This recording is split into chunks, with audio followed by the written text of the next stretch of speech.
Pemirsa, seorang pria paruh baya menodongkan pistol ke arah pekerja bangunan di perumahan Pondok Indah, Jakarta Selatan. Boy asal Pondok Indah ini kini telah ditangkap polisi dan ditetapkan tersangka.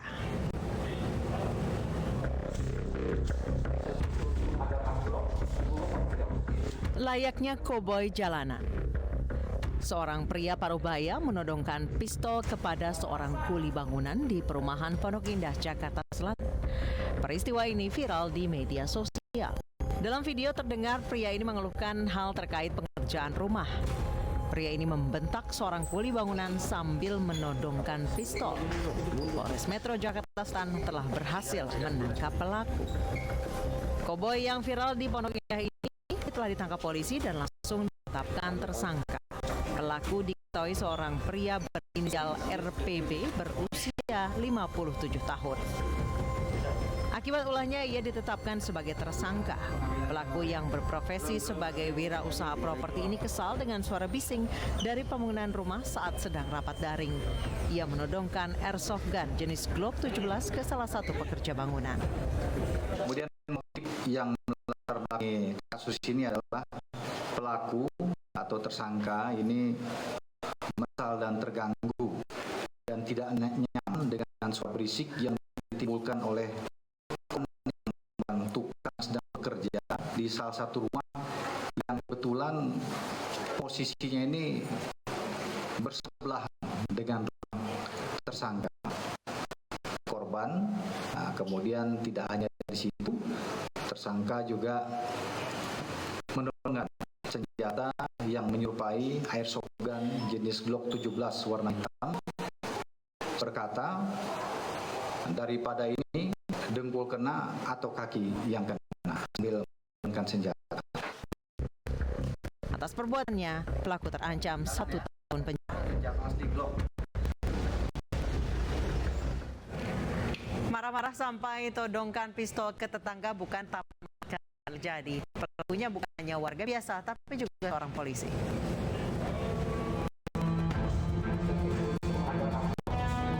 Pria di Pondok Indah, Jakarta Selatan yang menodongkan pistol ke kuli bangunan di rumah tetangga kini harus mendekam di sel tahanan.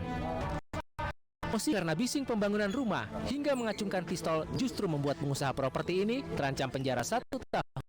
Nasi sudah menjadi bubur, yang tersisa sekarang adalah pertanggungjawaban hukum. Ribut antar tetangga karena bising pembangunan rumah hingga harus acungkan pistol tak hanya milik biasa. Pelakunya juga seorang polisi, seperti yang terjadi di Tangerang, Banten, September 2019. Kamera CCTV sempat merekam aksinya menodongkan pistol ke tetangga karena kesal istirahatnya terganggu suara bising renovasi rumah. Pistol pun berbicara, ia todongkan ke kuli bangunan tetangga sekaligus memaki tetangganya. Tak hanya itu, juga memperlihatkan peluru senjatanya untuk memastikan dirinya bukan polisi gadungan. Meski kemudian damai dengan tetangga, pelaku tetap diproses di Polres Tangerang Kota. Heri Wirawan, pemerkosa 13 santriwati di Bandung, Jawa Barat, divonis seumur hidup. Vonis lebih ringan dari tuntutan jaksa yang menginginkan Heri diganjar hukuman mati.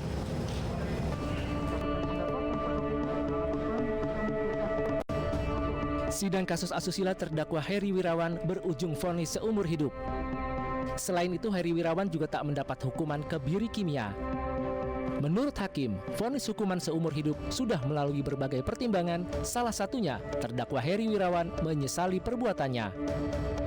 Selain itu, hakim tidak memasukkan hukuman kebiri kimia karena Heri sudah diganjar hukuman seumur hidup. Dengan pidana penjara seumur hidup. 3. Menetapkan terdakwa tetap ditahan. 4. Memberikan instruksi kepada Kementerian Pemberdayaan Perempuan dan Kemampuan Indonesia yang bekerja sebagai berikut. Anak korban 11. Baik jaksa maupun terdakwa Heri dan kuasa hukumnya masih memikirkan akan banding atau tidak terkait putusan hakim.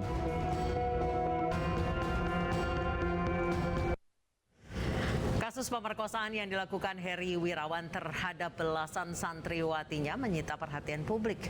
Akibat aksi bejatnya, sejumlah korban yang masih di bawah umur ini hamil, bahkan ada yang telah melahirkan.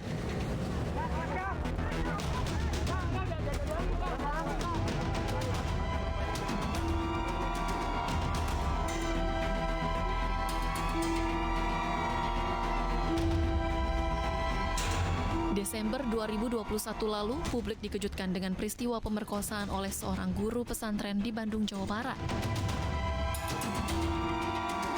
Pelaku Heri Wirawan melakukan aksi bejatnya di rumah yang ia tinggal bersama istrinya. Rumah berlantai 2 yang berlokasi di Jalan Antapani, Kota Bandung ini sekaligus dijadikan Yayasan Pondok Pesantren Manarul Huda Antapani. Di tempat inilah Heri Wirawan melakukan tindak asusila terhadap 13 santriwatinya.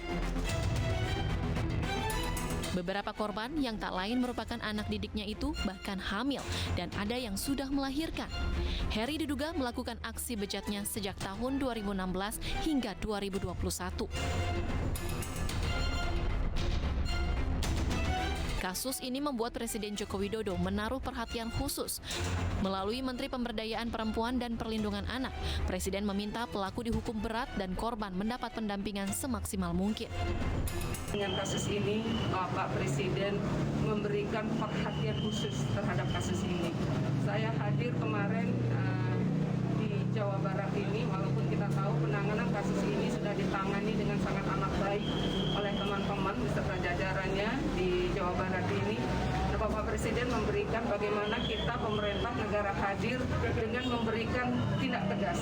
Saya kemarin sudah ketemu dengan korban juga ya, yang ada di Bandung. Ya, kita sudah diskusi mendalam kepada korban.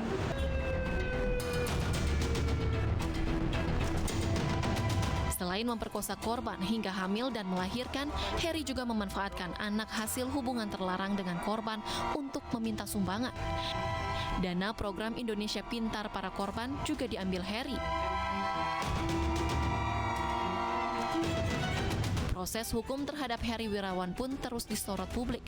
Dalam sidang awal Januari lalu, Heri dituntut hukuman mati dan kebiri kimia oleh jaksa. Jaksa juga meminta harta Heri disita untuk dibagikan kepada korban.